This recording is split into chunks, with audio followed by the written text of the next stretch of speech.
Welcome, my name is Ansu and today is day 22 of Bookmas. It is kind of giving me bittersweet feelings because we're almost to the end. Today I wanted to talk about the best books I've read in 2021. The first one I want to talk about is A For Aunties by Jessie Q. Sutanto. This one, okay, I really did not expect this to be one of my favorite books, but it's just so much fun. We have Madeline Chen, who's from a Chinese-Indonesian immigrant family, and she has accidentally ended up killing her blind date. Her meddlesome mother ends up calling her other sisters who are also equally as meddlesome, and they basically try to cover up this murder. They obviously want to get rid of the body, and unfortunately the dead body proves to be a very difficult challenge for them to actually get rid of that body. One of the biggest challenges that happened was that they accidentally shipped off the dead body in a cake cooler to this over-the-top billionaire wedding, and that Medi, her mom, and her aunties are supposed to work as wedding planners. So now the dead body's there, so they have to get rid of it somehow, and things go from there. Once she gets there, she actually sees her college love over there, and she just does not know how to react and how to deal with things at all, because she did not expect to see him there. There's like a romance amidst this mystery. It's a lot of chaos. It's pretty fast-paced, and it's just a fun, sweet story. I really enjoy seeing the Asian family aspect. It just made everything seem so sweet. Like, they're so adorable. Like, honestly, they would do anything for each other. It's such a cute story. Really enjoyed it. The next one I want to talk about is The House in the Cerulean Sea by TJ Klune. This one I have talked about for way too long, and our main character, Linus Baker, has lived a very solitary life, and he's 40 years old, living by himself with his cat. He's been a caseworker at the department in charge of magical youth, and he's really just been overseeing how like the well-being of children are in these government-sanctioned orphanages. His life is just so monotonous, nothing new ever happens, and one day he unexpectedly gets a call from extremely upper management, and they ask him to go on this very special, highly classified assignment. He gets to travel to this island which includes 6 very dangerous children who have unique abilities. So there's a gnome, there's a wyvern, there's a sprite, a werewolf / Pomeranian type of thing, and an antichrist. So Linus is of course terrified, and he's been told to keep an eye out on the caretaker named Arthur Parnassus and these 6 children as well. So once he gets there, he's like really trying to figure things out. He's definitely terrified, but he gets a special connection with each of the children and Arthur as well. It is a fantasy with romance in it. It just made me cry so much. It is so adorable. I personally really enjoyed it. I would highly recommend this so much because it's just so sweet. I really adored this book. The next book I'm going to talk about is Empire of Gold by S.A. Chakraborty. This is the third and final book to the Devabod trilogy. It basically follows around this girl named Neri who has never believed in magic. She has power, and she has been using it to be a con woman in 18th century Cairo, and she's been able to use these tricks to, I guess, make some money. One day she accidentally summons this Jinn warrior, and she gets like whisked off into this whole different world where she has no idea what is going on. She's mistaken for like a healer, and she has to deal with things from there.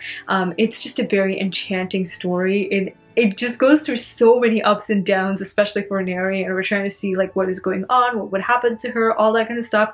It just keeps you on the edge of your seat throughout the entire trilogy, and it's very high stakes. I really enjoy the entire series. I would highly recommend this, and this last book did not fail to disappoint me. That's not right. This last book did not fail to impress me. It was just really fun. I would highly recommend you guys to pick this one up. Next one I want to talk about is Act Your Age, Eve Brown by Talia Hibbert. This one I've also again talked about a lot, and this is book 3 of the Brown Sisters trilogy. We're following around one sister each in every single book, so it is a romance. And in this one, Eve Brown is a very different character. She just says things like it is, and she's very unique to herself. She does not know know how to keep a job, or she doesn't really study and finish anything particularly. Never ends anything really. So she just was in between jobs, and she kind of lost the one good job that she had. Her parents were like super disappointed, and they just told her that she has an ultimatum. So she has to figure out and find a job, hold it for like a year or so, I think, and then they will put her back on like the trust fund that she used to be a part of. So she has to like find a career path, and she has no idea what to do. She's just so lost driving around, and she drove so much that she got to this like hotel-ish place, like a motel-ish. And once she gets there, there's the sign that says hiring, and it's for a chef. She goes in and she sees the owner of that little place, and he absolutely hates her for who she is, because she has like dyed her hair pink, her clothes are like bright orange, like it's weird to him. So he's just like, nah, I'm not hiring you whatsoever. People who are hiring quickly figure out she's like one of the best options that they have, and they're going to like call her back. And that's when Eve accidentally hits the owner with her car. She gets the job nonetheless, and it goes from there. It has a really nice friendship romance aspect. It's just so sweet. Honestly, such an adorable romance, and I would highly recommend you guys to pick this one up. Even if you don't read the other books, like this one was just so adorable. The next one I want to talk about is Malibu Rising by Taylor Jenkins Reid.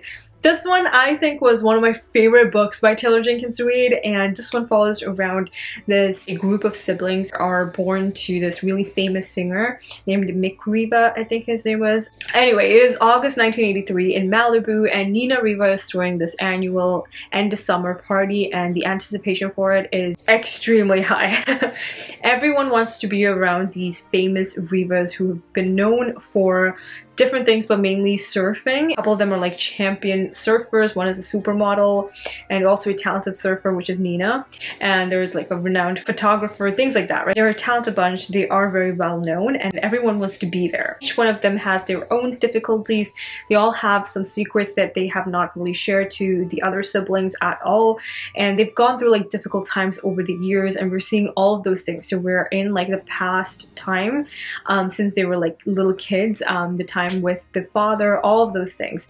And we're coming all the way down to 1983. Essentially, after the party, there was a fire that broke loose and burnt down a bunch of houses. So we're trying to figure out like what led to this point of this fire taking down all of these houses. So we're going all over and exploring everything, and it's just a fantastic book. I personally really enjoyed it. I think this is one of Taylor Jenkins Reid's best works, in my opinion. I really enjoyed this more than Daisy Jones and the Six, more than Seven Husbands of Evelyn Hugo. I just felt like this was a very solid book, and yeah, definitely recommend you guys to pick this one up. It's just so good. The next one I have on hand is The Soulmate Equation by Christina Lauren.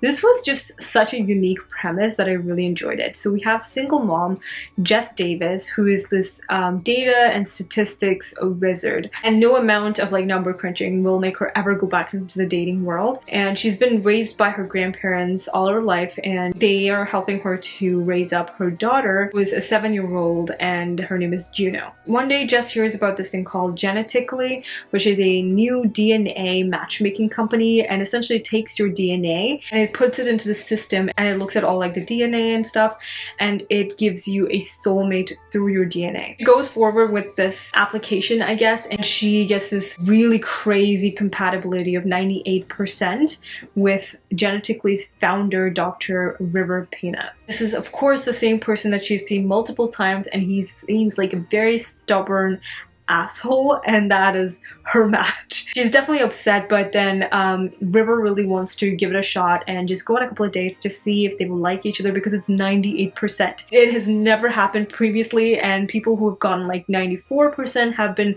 living happily ever after for so many years, and River really wants to give this a shot. So they do, and the pair are basically being dragged from one event to the other because they're the diamond pair, and things go from there when Jess realized that there might be more to River than just, you know, the stubborn asshole that she had seen in the past few years. It's just a very funny and warm story, and the way that River acts with Juno is just so precious. I just, so adorable. Really enjoyed this book. I would highly recommend it. It's a very unique premise. I loved it. It was really very cute. The next one I want to talk about is Ace of Spades by Farida Abike-Iyemede, and this one is, holy smokes. This is a mystery thriller, and we are in Nivea's Academy, which is a private school, and we have these students who are all made out of wealth.